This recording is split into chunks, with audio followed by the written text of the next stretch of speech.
Chapter 3. Where does it come from?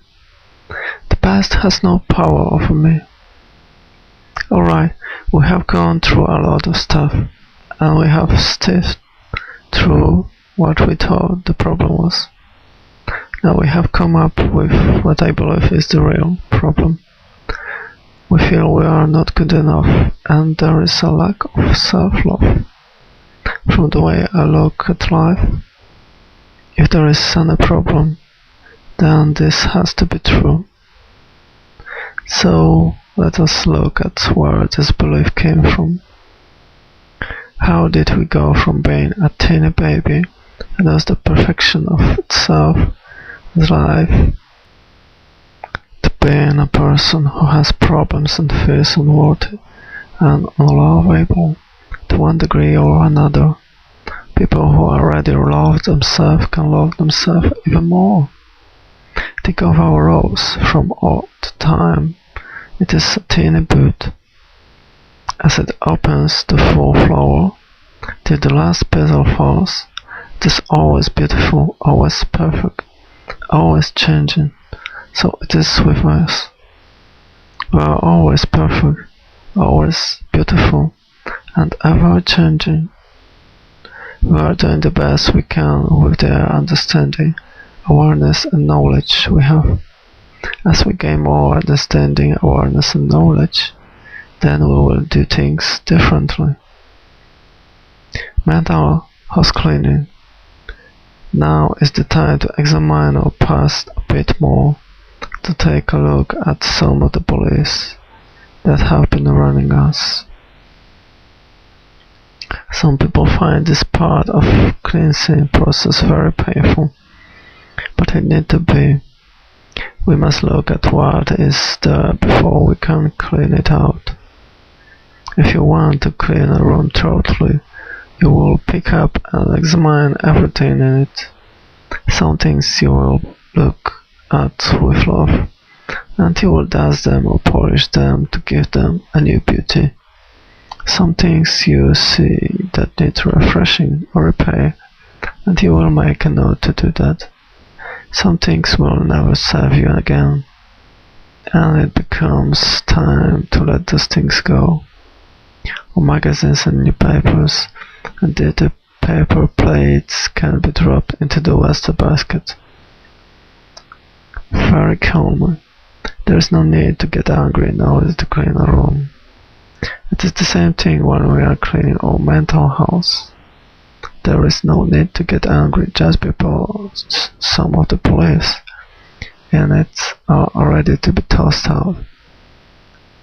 Letting go as easily as you would scrap bits of food into the trash after a meal. Would you really dig into the yesterday's garbage to make tonight's meal? Do you dig into our mental garbage to create tomorrow's experiences? If a thought or belief does not serve you, let it go. There is no written law that says that because you once believed something, you have to continue to believe it forever. Let's look at some limiting beliefs and where they come from. Limiting belief. I'm not good enough. Where it come from? A father who repeatedly told him he was stupid. He said he wanted to be a success, so his daddy would be proud of him, but he was riddled with guilt, which created resentment, and all he could produce was one failure after another. Daddy kept financing businesses for him, and one after another they failed. We used fail to get even. He made his daddy pay and pay and pay. Of course, he was the biggest loser. Limiting belief, lack of self-love. Where it came from? Trying to win daddy's approval. The last thing she wanted to be like her father. They couldn't agree or anything, were always arguing. She only wanted his approval, but instead, all she got was criticism. Her body was full of pains. Her father had exactly the same kind of pains. She did not realize her anger was creating her pains, just as her father's anger was creating pain for him. Limiting belief life is dangerous. A frightening father. Another client saw life as grim and harsh. It was difficult for her to laugh, and when she did, she would become frightened that something bad would happen. She has been reared with the determination, don't laugh, or they might get you. Limiting belief, I'm not good enough. Where it came from, being abandoned and ignored. It was difficult for him to talk. Silence has become a very way of life for him. He had just come off drugs and alcohol and was convinced that he was terrible. Discovered his mother had died when he was very young, and he had been reared by an aunt. The aunt seldom spoke except to give an order, and he was brought up in silence. They even ate alone in silence and stayed quiet in his room. Day after day, he had a lover who was also a silent man, and they spent most of the time alone in silence. The lover died, and once again he was alone. Exercise negative messages. The next exercise we do is to get a large sheet of paper and make a list of all the things your parents said were wrong with you. What were the negative messages you heard? Give yourself enough time to remember as many as you can. How our usual walks were. What did they say about money? What did they say about your body? What did they say about love and relationships? What did they say about your creative talents? What were the limiting or negative things they said to you? If you can just look objectively at those items and say to yourself, so that's where that belief came from. Now, let's take a new sheet of paper and dig a little deeper. What other negative messages did you hear as a child? From relatives, from teachers, from friends, from authority figures, from your church. Write them all down. Take your time. Be aware what things are going on in your body. What you have on those pieces of paper are the thoughts that need to be removed from your consciousness. Those are the very beliefs you have that are making you feel not good enough. Seeing yourself as a child. If we were to take a 3-year-old child and put him in the middle of the room, and you and I were to stay yelling at the child, telling him how stupid he was, how he could never do anything right, how he should do this and shouldn't do that, and look at the mess he made, and maybe hit him a few times, we would end up with frightened little child who sits desolate in the corner, who tears up the place. The child would go on of those 2 ways, but we will never know the potential of that child.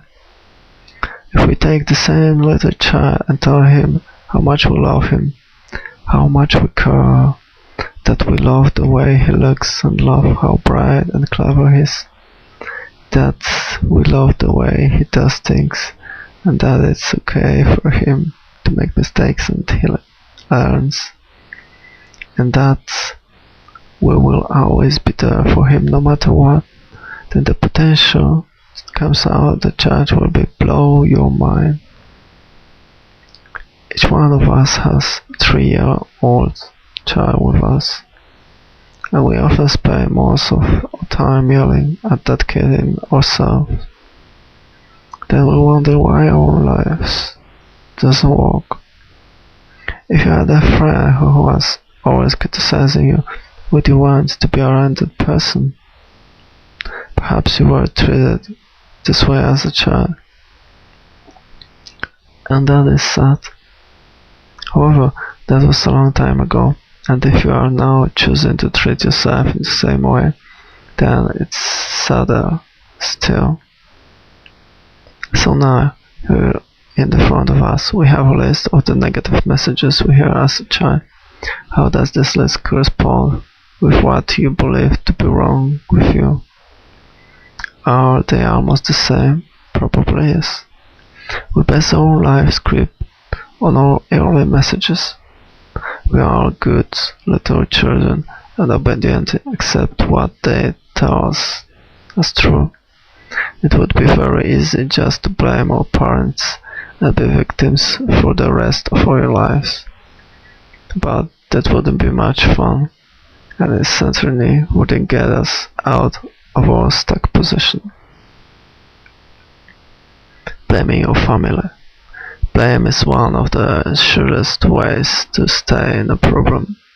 In blaming another, we give away our power. Understanding enables us to rise above the issue and take control of our future. The past cannot be changed. The future is shaped by our current thinking. It is imperative for our freedom to understand that our parents were doing the best they could with the understanding, awareness and knowledge they had. Whenever we blame someone else, we are not taking responsibility for ourselves. Those people who did all those terrible things to us were just as frightened and scared as you are. They felt just the same helplessness as you do. Only things they could possibly teach you are what they had been taught. How much do you know about your parents' childhoods, especially before the age of 10? If it's still possible for you to find out, ask them. If you are able to find out about your parents' childhoods, you will more easily understand why they did what they did. Understanding will bring you compassion. If you don't know and can't find out, try to imagine what it must have been like for them. What kind of childhood would create an adult like that? You need this knowledge for your own freedom. You can't free yourself until you free them. You can't forgive yourself until you forgive them.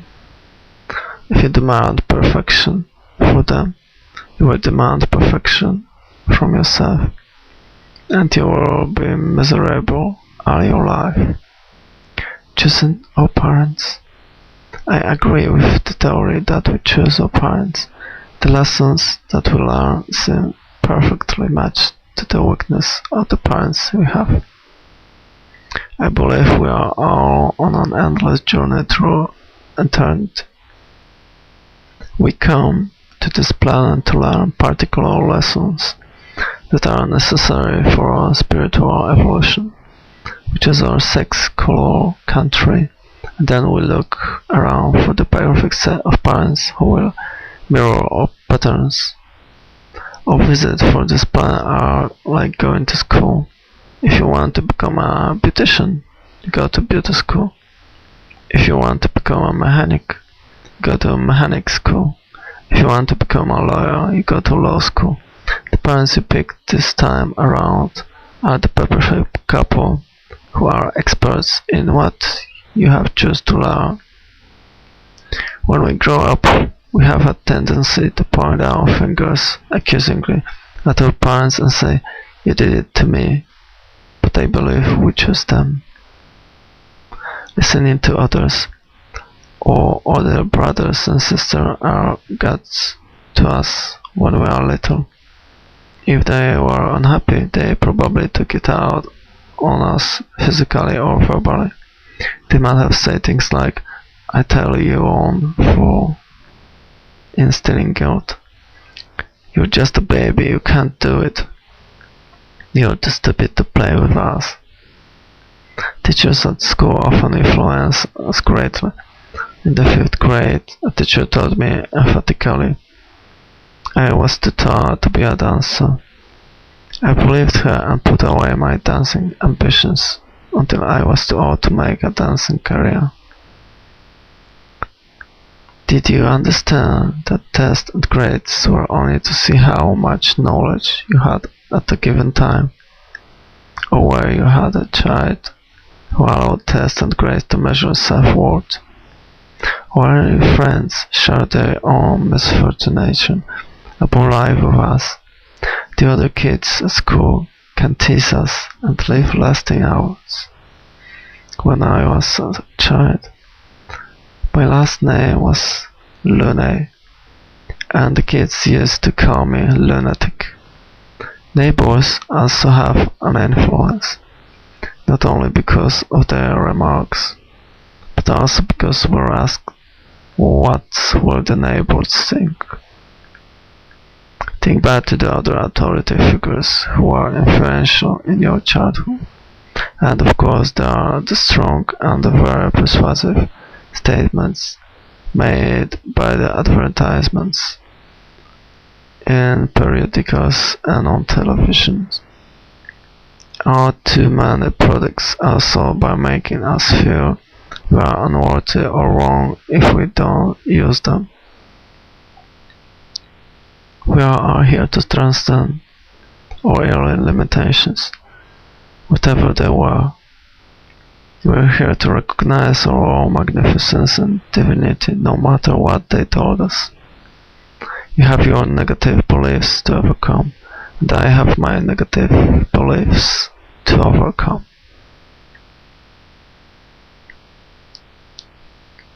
In the infinity of life where I am, all is perfect, whole and complete. The past has no power over me, because I am willing to learn and to change. I send the past as necessary to bring me to where I am today. I am willing to begin where I am right now, to clean the rooms of my mental house. I know it does not matter where I start, so I now begin with the smallest and the easiest rooms, and that way I will see results quickly. I'm thrilled to be in the middle of this adventure, for I know I will never go through this particular experience again. I'm willing to set myself free. All is well in my world.